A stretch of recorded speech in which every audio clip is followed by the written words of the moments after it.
Bien, chicos, empiecen por favor ahí en el chat a subir datos, por favor, para la asistencia.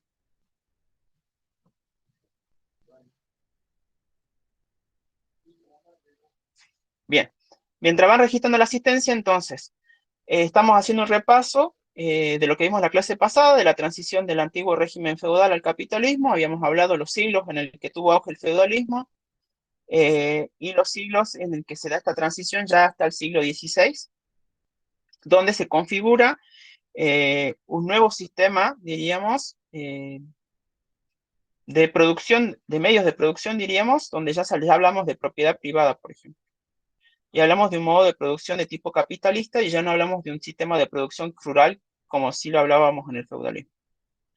Habíamos hablado que esto fue un proceso, habíamos hablado aparte que había muchas dimensiones que estaban involucradas en esta transición, no solamente económicas, sino eran sociales, religiosas, ideológicas, que habían desembocado en esta transición, ¿no? En este cambio, diríamos, del entendimiento de los modos de producción, de rural a capitalista, donde se habían conformado eh, los primeros esbozos de estos estados monárquicos, donde el poder de los señores feudales pasa a los reyes, donde los reyes al constituir ejércitos y al tener protegidos de alguna forma a los señores feudales, consolidan su poder, ¿no? Y después habíamos hablado de también, ¿no? Que esta relación de tierra y mano de obra de trabajo también se había dado en base a una acumulación de capital. Y habíamos hablado también del crecimiento de las ciudades, habíamos hablado también de la recolección de materiales preciosos de las colonias, por ejemplo, en América, que también había dado lugar a la acuñación de moneda y a la moneda y la circulación de moneda, ¿no? En resumidas cuentas, todas estas pautas de lo que venimos trabajando en la transición del feudalismo al capitalismo nos van a dar la idea de una configuración de un nuevo sistema mundial de economía. Para eso, el día de la clase del día de hoy vamos a trabajar a un autor que se llama Wallenstein, que tiene una teoría que se llama sistema mundo, que nos va a explicar cómo se da esta nueva división del trabajo en Europa a partir del siglo XVI.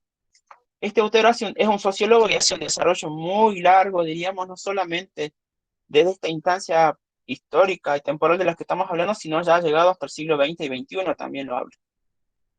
Pero inicialmente él trabaja a partir del siglo XVI y él plantea, ¿no?, la aparición de una nueva economía mundo europea basado, ya como lo venimos diciendo, en un modo de producción capitalista. Entonces, lo que vamos a hacer ahora es lo mismo que hicimos la clase anterior. Yo les voy a pasar un video de 10 minutos, lo que necesito es que presten atención y vayan tomando nota y haciendo un seguimiento de lo que propone este autor. Y una vez que finalice el video, vamos a ir retomando las ideas del video y contrastándolo con la teoría, y si surgen dudas las vamos resolviendo. ¿Bien?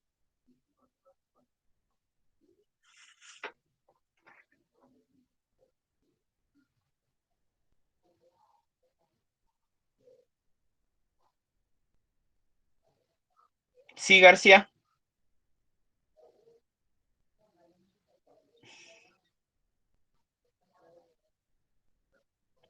Y no, porque tendría que crear una sala ahora y no lo hice. Va a ser por aquí. En todo caso, si no puede ver video, yo lo que puedo hacer es compartir el enlace y lo ven y se desconectan. Es lo único que puedo hacer.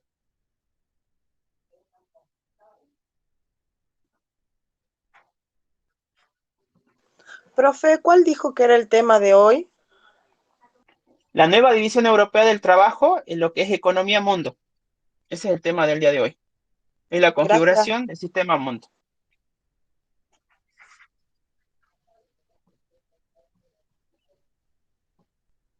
Bien. Si es para los que tienen problemas con esta plataforma para ver los videos, les comparto el enlace que vamos a ver ahora por las dudas. Y para los demás transmito ahora por medio del Meet. Bien. La idea es que hagan un seguimiento del video porque esto le va a servir mucho para la lectura del texto, porque es un autor bastante complicado de leer. eh, Así que yo necesito que hagan seguimiento de lo que vamos a ver en el video y asimismo después todo el análisis que vamos a ir haciendo con un Power también, que les voy a pasar, y todo el trabajo teórico que vamos haciendo. ¿Se entendió, no? Vemos el video, tomamos ideas principales y las vamos discutiendo.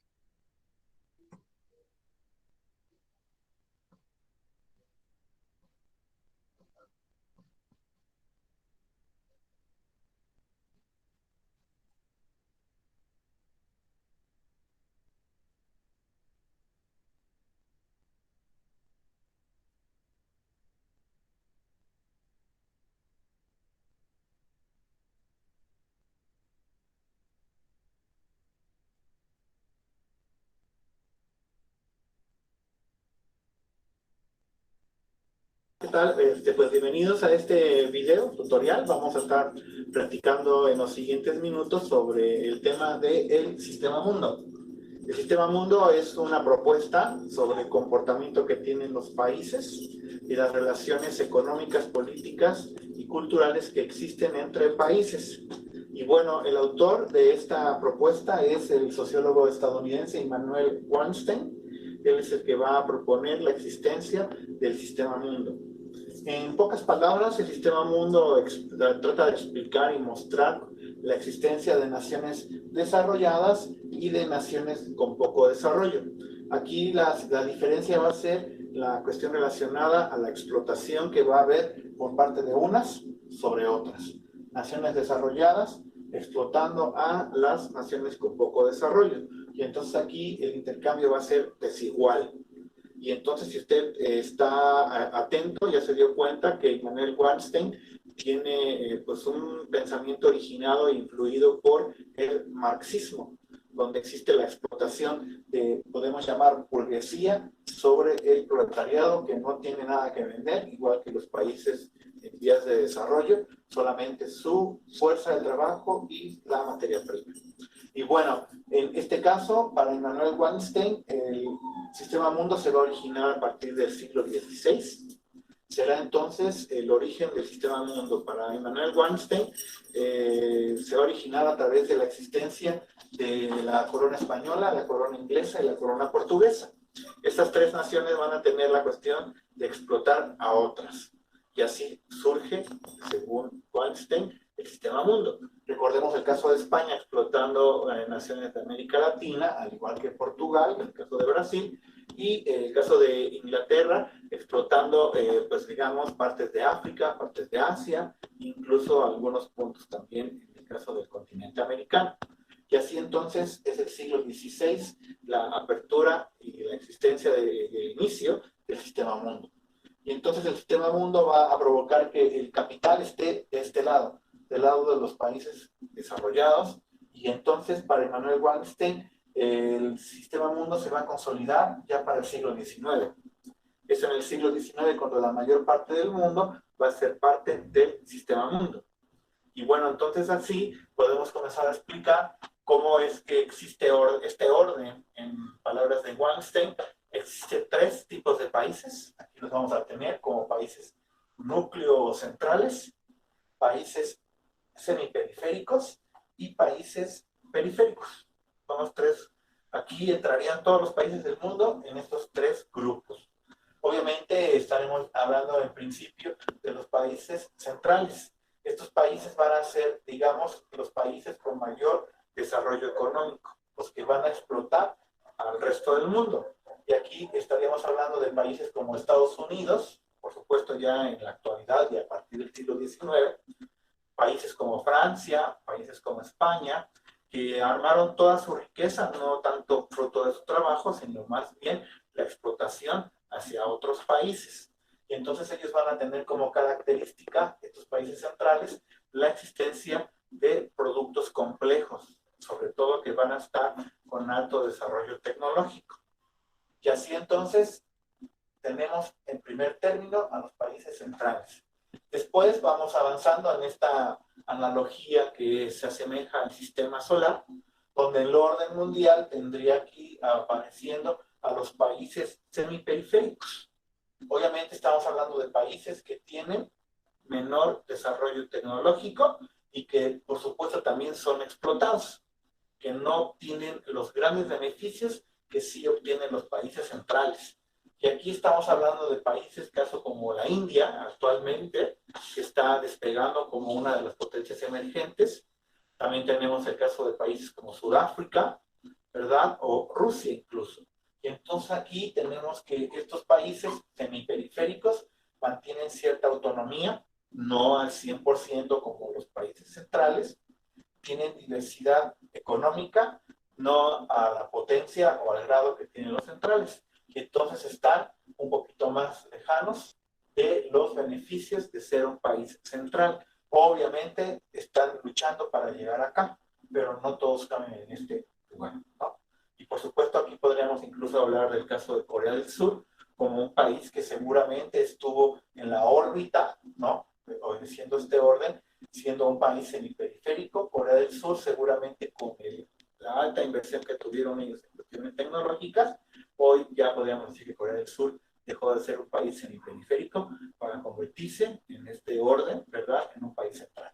Bueno, después vienen los países, al último los países que son periféricos. Seguramente aquí vamos a encontrar a más países. Y entonces esto podría ser incluso estas clases sociales que explicaba Marx, ¿no? Donde los menos son los que tienen más poder y los más son los que tienen menos poder. Y aquí vamos a encontrar casos como ejemplos como el caso de México, como un país periférico. También podríamos encontrar cualquiera que usted piense del continente americano, porque tendrá como característica mucha mano de obra, también la venta de materia prima. Sí hay materia prima que le vamos a vender precisamente a los países semiperiféricos y periféricos, y entonces aquí va a haber un intercambio que es totalmente desigual. ¿Vale? Y entonces tenemos aquí a los países periféricos que entonces van a estar más lejos de los beneficios de tener una economía desarrollada, ¿no? Y entonces aquí pues ya podríamos entender cómo se da este orden en tres grupos, en tres tipos de países. Y bueno, podríamos entonces ir dándole un poco de cierre, ver algunas conclusiones relacionadas a cómo funciona, ¿no?, el sistema mundo. Entonces el sistema mundo nos está diciendo que el secreto, por decirlo de cierta forma, es tener tecnología. Tecnología es igual a poder. Poder político, poder económico, poder incluso cultural. Y entonces hay un dominio gracias a la tecnología. Y entonces tecnología, entre más tecnología tiene un país, mayor poder. Cosa que en México pues hasta el momento no se ha entendido porque se invierte muy poco en tecnología y es muy pocas las personas que están interesadas en cuestiones de desarrollo tecnológico. Muchas veces los mexicanos preferimos, en lugar de innovar, pues preferimos comprar los aparatos en otra parte del mundo, ¿no? Y entonces aquí tenemos que va a haber un desigual intercambio, ¿no? Porque al final los productos que venden, que tienen los países centrales, pues van a ser los que más ganancias van a obtener. No es lo mismo vender una caja de jitomates que vender, por ejemplo, una caja de celulares. O sea, al final el intercambio es desigual porque los países centrales nos van a comprar los jitomates, pero a un costo bastante menor, y ellos nos van a vender, ¿no?, celulares que van a tener mucha más ganancia. Va a generar mucha más ganancia la venta de un aparato tecnológico, sea una pantalla, sea un celular, sea una computadora, sea un auto híbrido, a que, por ejemplo, sea solamente la venta de materia prima, caso, por ejemplo, de un barril de petróleo. Y bueno, la desigualdad va a ser incluso institucionalizada.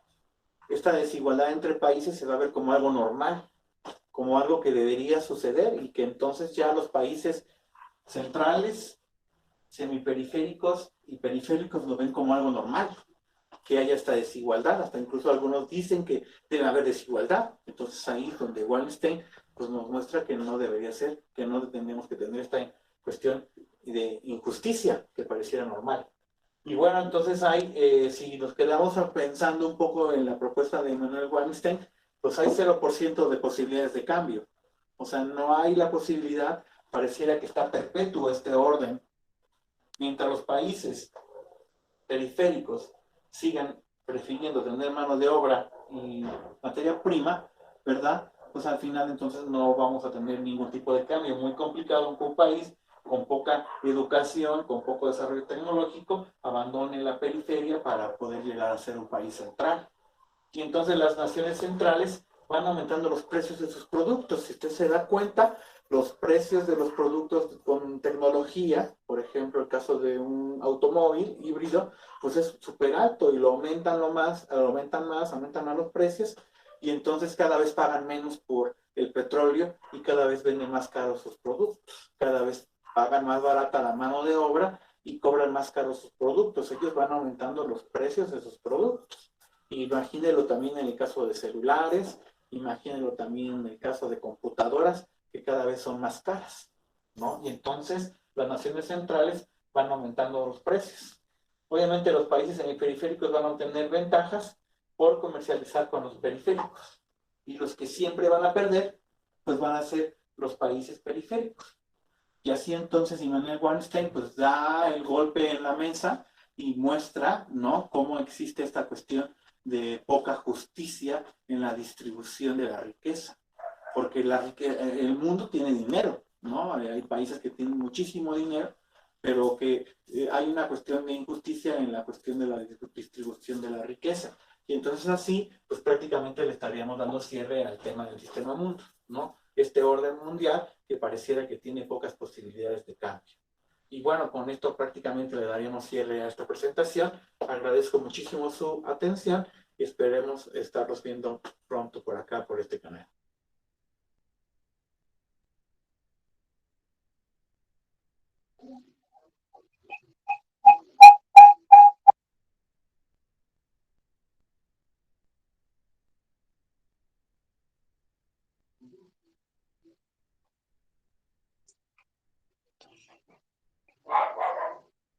Bien, este era un video más que todo introductorio para que vayamos entrando en tema. Por eso quería yo dar la primera parte, que era la introducción de qué es lo que habíamos visto hasta el momento, ¿no? Nosotros habíamos visto lo que era la introducción, paso, ¿no?, del feudalismo al capitalismo, esta transición. Esta transición nosotros la veíamos que se daba hasta el siglo XVI. Pasado este periodo de transición, se viene a instalar esta nueva división europea del trabajo, que la plantea específicamente este autor como una economía mundo europea, que se basaba en el modo de producción capitalista, que tenía ciertas características específicas. Ahora vamos a empezar con un PowerPoint, así vamos viendo, y si van teniendo dudas me van avisando, ¿bien?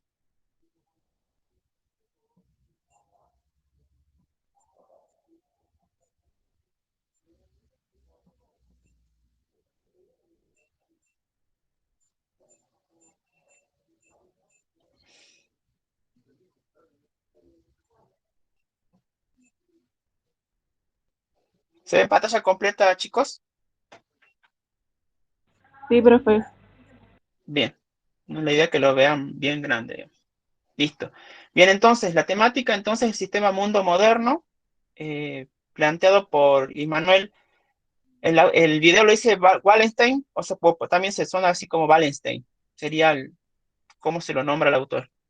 Y él empieza planteando, diríamos, esta nueva división del trabajo desde el siglo XVI, por la colonización de América, partes de Asia, por partes de las potencias europeas. La unidad de tiempo que él trabaja es del 1450 al 1640, que él es el que este autor plantea que es el tiempo durante el que se crea esta economía mundo. O sea, 1450 y 1640, que sería siglo XV y siglo XVII. Y otro punto también que da para la consolidación de este nuevo sistema es la revolución industrial en Gran Bretaña, que ya más adelante vamos a ir viéndola. También las nuevas industrias, las transformaciones que se van dando en Europa, en América, en Japón. Como les decía yo, el autor toma desde el siglo XVI en adelante, por eso les dije hasta más o menos hasta el siglo XX, él hace un análisis de este sistema de Economía Mundo, donde vimos en el video que él plantea países de centro, países de semiperiferia y periferia, que es una lectura que nosotros podemos seguir haciendo actualmente, que en ese momento estaba constituido por ciertos países y obviamente que con el tiempo se fueron, diríamos, moviendo los protagonistas de cada representante de cada uno, ¿no? De estas partes, ¿no? De este centro, semiperiferia y periferia. Lo que plantea este autor como característica de esta economía mundo es que las decisiones económicas estaban planteadas hacia este tipo de economía capitalista. O sea, tanto las decisiones económicas como políticas estaban orientadas a sostener este tipo de estructura, donde habíamos hablado de que se estaban empezando a constituir estados monárquicos, en este caso por los reyes, que también hicieran y tuvieron su parte en la consolidación de esta economía. Y también habíamos hablado con la aparición de clases sociales nuevas. Bien, Ruj. Y habíamos hablado, ¿no? De que la unidad geográfica, él habla de una división europea del trabajo porque él plantea que esto se va a dar más que todo en lo que es noroeste de Europa, el Mediterráneo, Europa central, en regiones de las Américas, pero no se va a dar inicialmente en lo que es el lejano oriente, lo que era Rusia, ni lo que es el Océano Índico. Por eso él cuando lean el texto, se van a dar cuenta que él habla en la división europea del trabajo y él plantea dentro de Europa esta economía mundo inicialmente, ¿no? Y que la posibilidad de que se instaure este nuevo sistema se da por la acumulación de capital y por el financiamiento que se da a ciertos rubros. Habíamos hablado también nosotros que con esta transición del feudalismo al capitalismo también se había dado la aparición de la moneda, porque hay mayor velocidad de circulación de la moneda con la acuñación también de la moneda, lo que da una expansión de tipo comercial y de tipo industrial. Entonces, entendemos que el capitalismo ignora las fronteras, no hay fronteras. Y a medida que crecía en riqueza e influencia, se fue desarrollando este sistema mundo integrado, que ya vamos a ver quiénes son los que forman parte del centro, semiperiferia y periferia en este contexto del siglo XVI, ¿no? Que estaba basado, dice el autor, en una lógica de mercado y de beneficio, diríamos, desde la explotación de los recursos y el trabajo de los países más pobres. Y entonces va a haber un grupo de países que se va a beneficiar de este tipo de sistema económico, que van a ser los países que él denomina que están dentro del centro.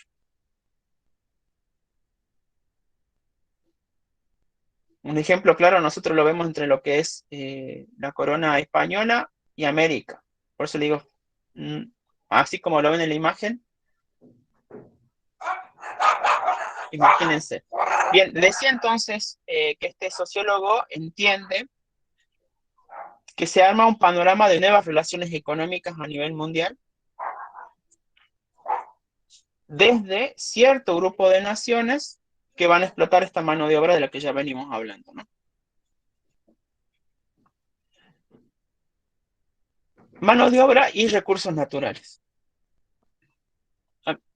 Marcamos entonces que esto se sigue trabajando dentro de lo que es el siglo XVI, como potencias como España, Inglaterra, Francia, que empezaron a explotar los recursos de las tierras que iban conquistando y colonizando. Por eso les di el ejemplo anterior de las colonias americanas con la corona española, por ejemplo. Y donde estas relaciones, y yo también lo habíamos hablado también con la noción de mercantilismo, también que habíamos visto en la clase anterior, estas relaciones comerciales las presentan como desequilibradas, porque lleva a que cierto grupo acumule capital y pueda reinvertirse en sí mismo para seguir afianzándose. Y esto se va a dar con mayor fuerza a finales del siglo XIX, que ya lo vamos a ir trabajando más adelante.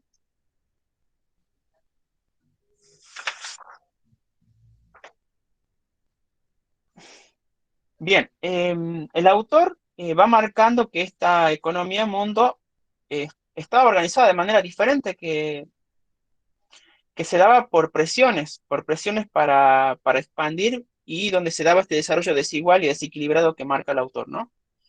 Donde, si estamos hablando en el contexto europeo, el autor marca que dentro de ese contexto de Europa hay varios tipos de trabajadores. Siguen coexistiendo, sigue habiendo esclavitud, siguen existiendo los siervos, los arrendatarios, los trabajadores asalariados, los artesanos, y siguen estando representadas las clases dominantes por la nobleza, el clero y la burguesía emergente. Y entonces, como lo marca el autor, España, Inglaterra y Francia se marcan como regiones que van a tener una ligera ventaja en términos de circunstancias sobre otras regiones, que le van a dar posibilidad de expandirse geográficamente, expandirse demográficamente y obtener un rédito de ganancias también en el proceso. Y va a haber otras áreas que no van a tener la misma suerte. Entonces, estas áreas que concentran capital, que obtienen ganancias y tienen expansión territorial, el autor plantea que van a gastar menos tiempo, van a gastar menos fuerza de trabajo, van a ocupar menos tierra y van a ocupar menos recursos en comparación a los otros países que están por fuera del centro.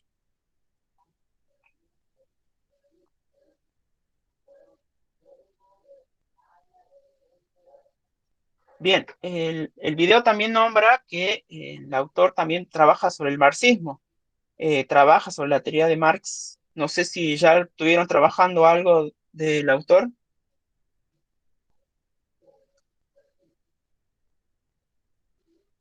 ¿Vieron algo, chicos, en alguna de las otras materias, por lo pronto?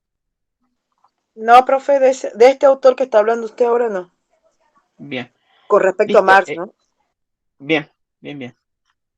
Marx, él habla sobre la explotación capitalista de los dueños, diríamos, del capital, y él habla que tiene que haber una revolución respecto del proletariado para los capitalistas. Él habla, puntualmente acá el texto, vean el Power, habla de plusvalía, que es el excedente de trabajo del obrero que se convierte en ganancia del capitalista. Entonces lo que vende el obrero es su fuerza de trabajo para que el capitalista obtenga una ganancia, que en este caso el resultado es lo que él nombra con el concepto de plusvalía, ¿no? Eh, que es lo que genera diariamente y que esa plusvalía que el obrero genera es superior al salario que él está obteniendo. O sea, la fuerza de trabajo que él propone en sus horas de trabajo y las ganancias que le brinda el capitalista, las ganancias son superiores al sueldo que él cobra. Entonces él habla de un sistema de explotación capitalista y él busca plantear una revolución, ¿no? Contra, contra los grupos de poder, de la clase obrera para el grupo de poder. Entonces, tomando esta postura marxista, este autor, este sociólogo, plantea, como lo vimos en el video, estas cuestiones de países centrales, semiperiféricos y periféricos, donde su teoría de sistema mundo la plantea como estable, donde las probabilidades de cambio son pocas. Por eso vamos a llegar y ver más adelante que esta cuestión de qué país pertenece a cada posición también habíamos hablado de que hay ventajas que le posibilitan estar ahí, pero al estar ahí se mantienen las ventajas y es muy difícil que haya movilidad. Mismo el video también lo plantea, ¿no? Que es muy complicado que haya un movimiento de donde se ubicó inicialmente, ¿no? Este país de centro.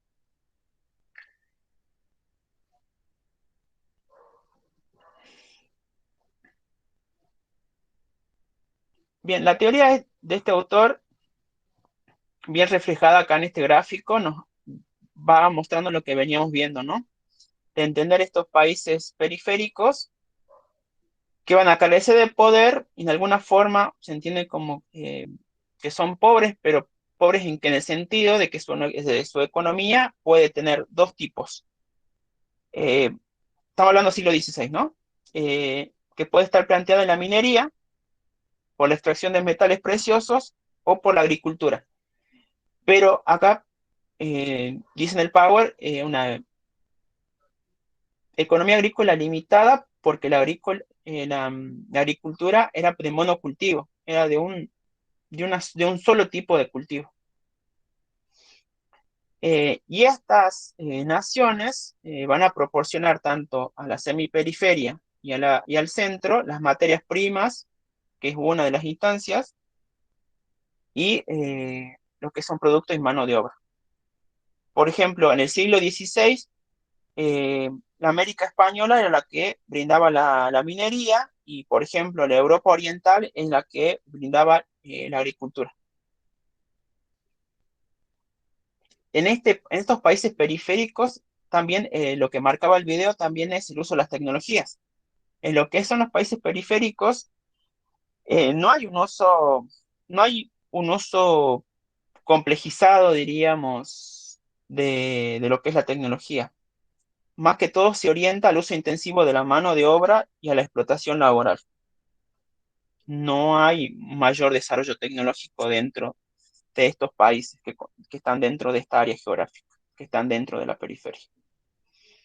Y como lo decíamos, los excedentes que se trabajan dentro de estos países están destinados mayormente a los países del centro.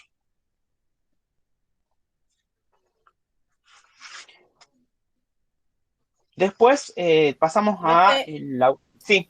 Disculpe, digamos, esta estructura, esta idea de este autor surge a partir de este momento, ¿no es cierto? Exactamente. Porque hoy no cambió mucho, pero sí hay otros países poderosos. Exactamente.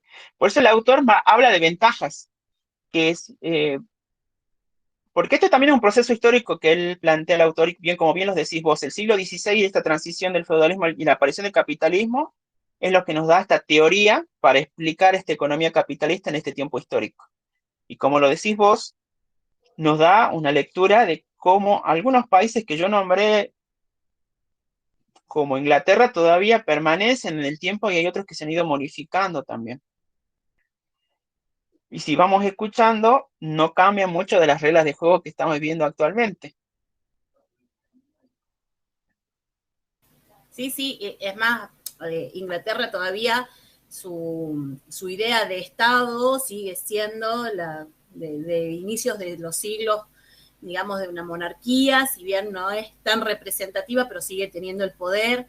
O sea, hay cosas que sí permanecen y perduran en el tiempo, pero que se quieren ir como acomodando a las necesidades actuales. Así es, o sea, el capitalismo fue mutando, como lo decimos, esta es una primera aproximación a un capitalismo que estamos hablando del siglo XVI. Y yo seguía hablando, por ejemplo, donde seguía conviviendo la esclavitud con la servidumbre. Obviamente que hay algunas cuestiones que en el tiempo se han ido perdiendo, por suerte, pero hay otras cuestiones que se han ido manteniendo, ¿no? A nivel de Estado, como bien lo decís vos, a nivel económico, a nivel político.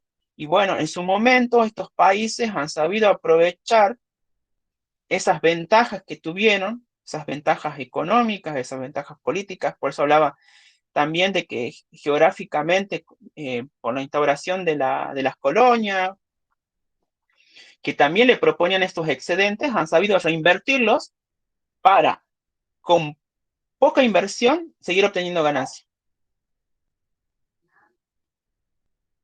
O sea, las reglas del juego del capitalismo las podemos ver trabajando bien, miren, del siglo XVI al siglo XXI y no ha cambiado mucho.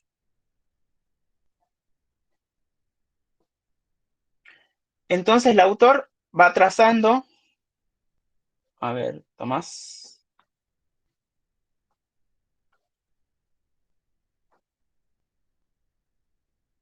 Sí, o sea, sigue habiendo intercambios desiguales y no hay que irnos muy lejos. Nosotros podemos ver acá en Tierra del Fuego, ver cómo se ensambla electrónicos, y donde se terceriza el trabajo de mano de obra acá en Argentina, que es mucho más barato. O sea, nos mandan los componentes, ensamblan y nosotros compramos mucho más caro todavía los productos. Y que podemos dar por seguro que si las baterías que tienen esos celulares son de litio, capaz que nosotros en algún momento dimos la materia prima para que pases. Las materias primas más que todo era oro y plata, no exclusivamente el oro, era oro y plata.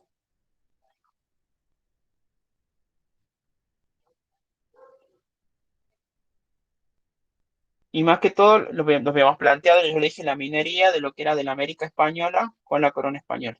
Pero en su momento España, como ya lo habíamos dicho en clases anteriores, España no supo invertir.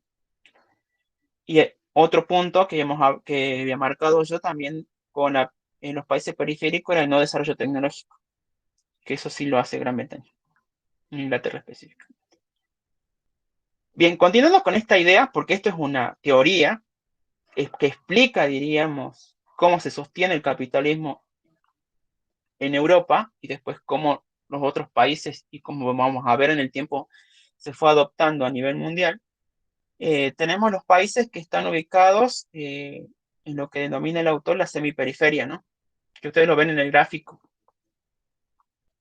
que son países que tienen niveles medios de riqueza, con cierta autonomía habla, ¿no? Que en su momento, en el siglo XVI, podríamos estar hablando de Europa Occidental, donde hay una población alta, una densidad alta, donde hay una agricultura intensiva, marca el autor, y donde hay medianamente mano de obra especializada.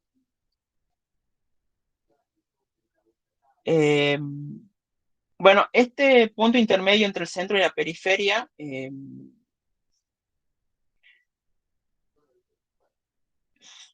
está eso, ¿no? Es como que está en transición, donde hay tipos de mejoras de la productividad, hay mano de obra barata, casi especializada, pero no como hay en el centro, ¿no?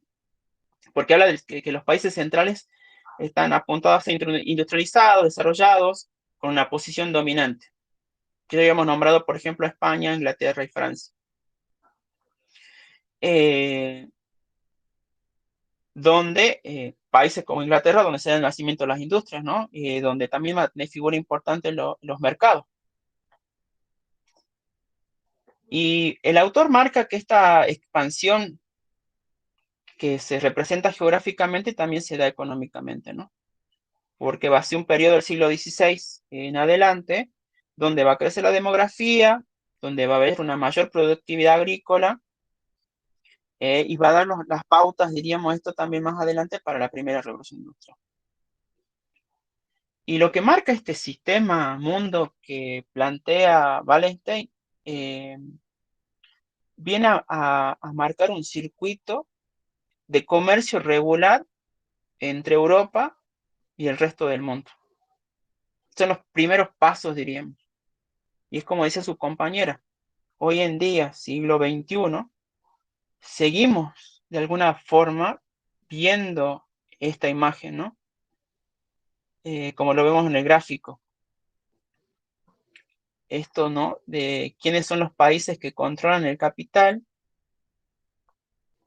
quiénes son los países que tienen un nivel medio de riqueza con cierta autonomía, y después cuáles son los países más pobres, ¿no?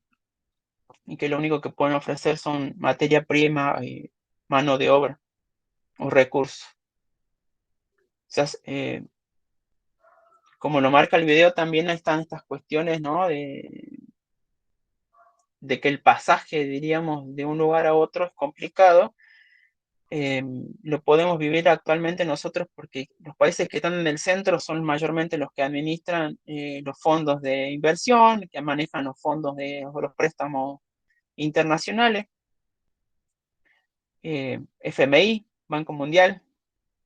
Entonces, hay otras estrategias para que ciertos países sigan, diríamos, dentro de su espacio y no pasen ni traspasen hacia el otro. ¿Alguna duda sobre este tema, chicos? No, profe. Sí,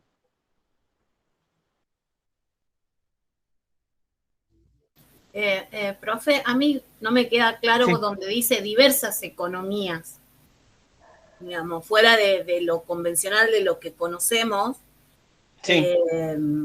no sé, esto de los bancos, esto del que nos prestan plata a los países periféricos, eh, aparte, ¿por qué están ordenados así, digamos, en la pirámide? Capaz que porque yo tengo la idea de la pirámide de otra manera.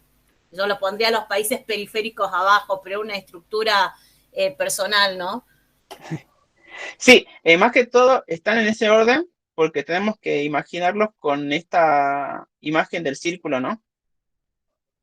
Ah, Porque ah, lo que bien. rodea, digamos, claro, lo que sería el núcleo serían los países centrales, los que están hasta el centro, lo rodean los países de la semiperiferia y tenemos los países periféricos mucho más lejos del centro. Por eso la idea es Bien. como que están alejados. Entonces, profe, cuando se plantea la... Lo que pasa es que como no leímos el texto, por ahí no Sí, sabemos a dónde apoyarnos todavía un poquito. Por eso me queda, digamos, no me queda completa la idea donde habla de diversidad económica. claro. Diversidad económica quiere decir que no tiene una economía sumida, diríamos, como si los países centrales que tienen industrias especializadas. A Ah, eso quiere decir que bien, tiene bien, diversas bien. economías que podemos hablar de ganadería, agricultura, pero no se especializa en ninguna. Ah, Chile, por ejemplo. Claro, Bien, bien, bien. Gracias. a eso se refiere cuando. Profesor, Y cuando. Sí, Sofía. los países que dice de la semiperiferia sería lo que en otros textos tal vez o en lo actual se denominan emergentes. Sí, Bien, bien, bien, bien.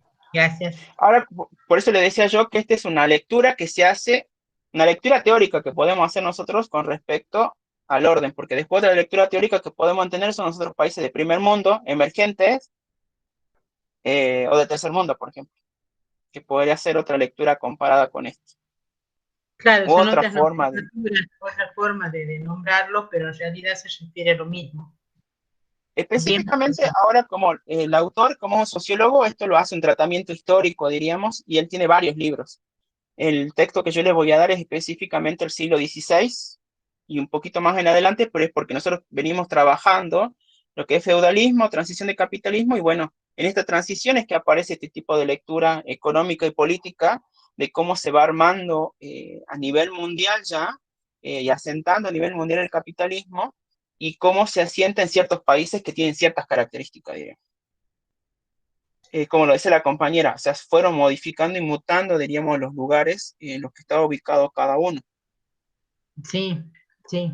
O sea, de acuerdo a lo que va nombrando él, por ejemplo, no nombra a China y China en este momento tiene un poder impresionante. Claro, pero en ese momento todavía yo le había nombrado que Rusia, por ejemplo, no estaba, siglo XVI estamos hablando, ¿no? Rusia no estaba, eh, hay países que todavía no estaban incluidos, pero es porque le digo, esto ya todavía estaba diversificada de alguna forma, todavía la economía no estaba unificada. No, claro, sí, por supuesto, empieza desde el siglo XVI, pero acá dice que las ideas Sí, han sido formuladas en la década de 1970. O sea, claro. no como que no llega a esa actualización, me refiero yo. Claro, sí, por eso le digo, el autor va desarrollando obras posteriores a al texto que yo le voy a dar y también a lo que estoy mostrando acá, pero él va mostrando también un trayecto de evolución, diríamos, del capitalismo y de esta noción, ¿no? de países. Bien, gracias, profesor. No, de nada. Eh, bien, este sería entonces, con este texto, con este tema, diríamos, me corrijo, ¿no? Con este texto, con este tema, estaríamos terminando lo que correspondía para el trabajo práctico número 2. Bien, porque ya nosotros la clase pasada vimos lo que era la transición del feudalismo al capitalismo y con esto ya vemos nosotros con este sistema mundial cómo se va afianzando el capitalismo en Europa. La idea de la clase era darle un panorama de quién es el autor del texto, darle una idea central de la temática que va a tratar el autor también dentro del texto que voy a dar, y más dónde centrar la mirada. Porque el autor por ahí hace mucha referencia a otros autores y hace la lectura un poquito pesada. Voy a tratar de marcarle bien dónde va a estar las pautas que le voy a ir pidiendo yo para el trabajo práctico.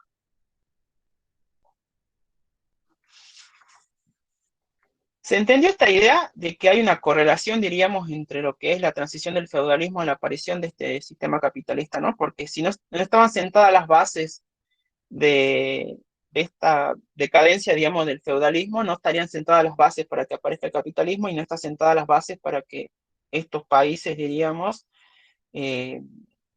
puedan llegar a conformar este sistema de comercio.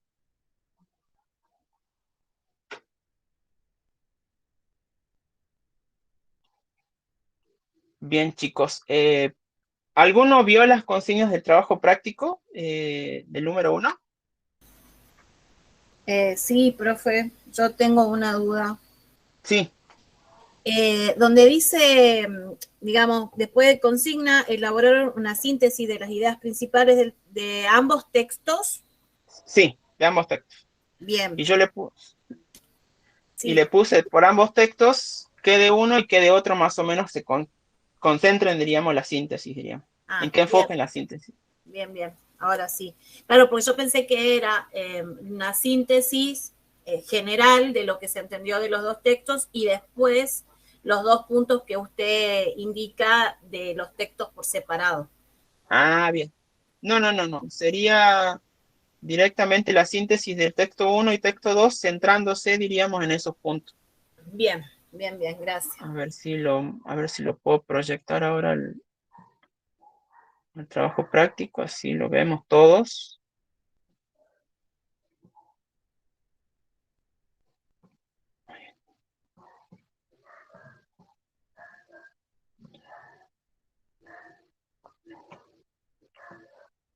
Bien, los textos que teníamos entonces eran el de Galarza, los dos, uno que era Pensar históricamente y el otro, Relaciones, Estudio de Historia, Historia y Ciencia Política.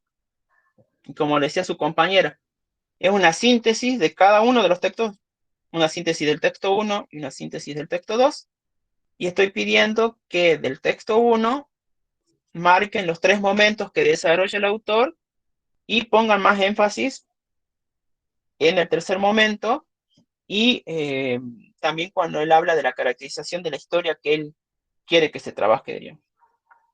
Y en el texto número 2, la relación inicial que plantea entre historia y política, porque él plantea que primero no hubo una relación en la edad antigua, después plantea que en la edad moderna recién se da esta relación, y en qué se va a fundamentar, ¿no?, este estudio. Y después, cuál es la preocupación que sostiene el texto de la historia política, y casi al final del texto él habla de un proceso de coyuntura. Ese proceso de coyuntura también lo desarrolla. El trabajo práctico está colgado en el aula virtual de la cátedra. Fíjense, la fecha de entrega es este domingo hasta las 23:55. Les pongo que tiene que ser entregado en formato PDF. Está el tipo de letra, el interlineado, los márgenes, y una portada donde tengan los datos del trabajo práctico, los datos de la carrera y los datos de los autores, o sea, de ustedes. Van a subir solamente un trabajo por grupo. No hace falta, si son 4 integrantes, que los 4 integrantes suban el mismo trabajo. Mientras un compañero designado por ustedes suba el trabajo, yo cuando lo abra voy a ver la carátula y en la carátula va a estar el nombre de los 4 autores, ¿bien? Bien, profe. Bien, profe. Listo. Ya les dije, si queda alguna duda de la lectura del texto o de las consignas, me escriben mañana o ahora y yo voy a estar respondiendo mañana entre las 15 y 18 horas, voy a estar resolviendo consultas, ¿bien? Profe, entonces, disculpe, son 3 puntos a desarrollar, ¿sí? Así sería, Son 3 dos. puntos. Dos 2. puntos. 2 textos, 2 puntos. La consigna en general es una síntesis. Yo estoy pidiendo una Ah, síntesis. bien, Una bien, síntesis del texto 1 y una síntesis del texto 2. Por eso perfecto. pareciese como si fueran 3 consignas, pero son 2 en realidad. Sí, sí, bien, sí, sí, gracias, Bien, gracias. no de nada. Bueno, ya todos firmaron la Perdón, asistencia en el chat. Sí, perdón, no me quedó claro. Entonces, elaborar una síntesis de las ideas principales de cada texto es un título. claro, por eso le digo, elaborar una síntesis principales del texto 1 y del texto 2. Ese es un punto. Esa es la consigna. Esa es la consigna. Ahora yo para ayudarlos a ustedes les estoy diciendo que tienen que hacer la síntesis del 1 y que tienen que hacer de la síntesis del 2. Ah, Es una guía para ustedes. Para que no hagan una síntesis de la hoja 1 a la 20, no son tan largos los textos, pero es para que se concentren específicamente en esos puntos que les estoy marcando yo ahí. Es como una ayuda nada más. bien. O sea, la consigna es el primer punto, nada más, es elaborar una síntesis. Lo demás es Ahora, en el formato cómo se debe llevar el trabajo. claro, exactamente los puntos que yo estoy viendo que hagan más foco, diríamos, del texto 1 y del texto 2. Como Bien, una ayuda a memoria nada más. bien, bien, gracias, profesor. No de Profe, nada. una consulta. Sí, Prieto. ¿No hay límite de páginas? No, lo que pasa es que los textos son cortos y no hay límite de páginas. Más que Ok, todo, si aparte si es una síntesis, no va a ser más de 3 carillas, no le va a llevar más de 3 carillas. bueno, gracias. Tampoco me presenten una carilla, ¿no? Yo creería que mínimo 1 a 2 hojas, pero no me está dando media carilla de trabajo. Bien, ¿todos firmaron? Yo ya sí dejo de grabar. Profe, tengo un problemita. Yo era de los jueves, pero el jueves no voy a poder estar. Igual me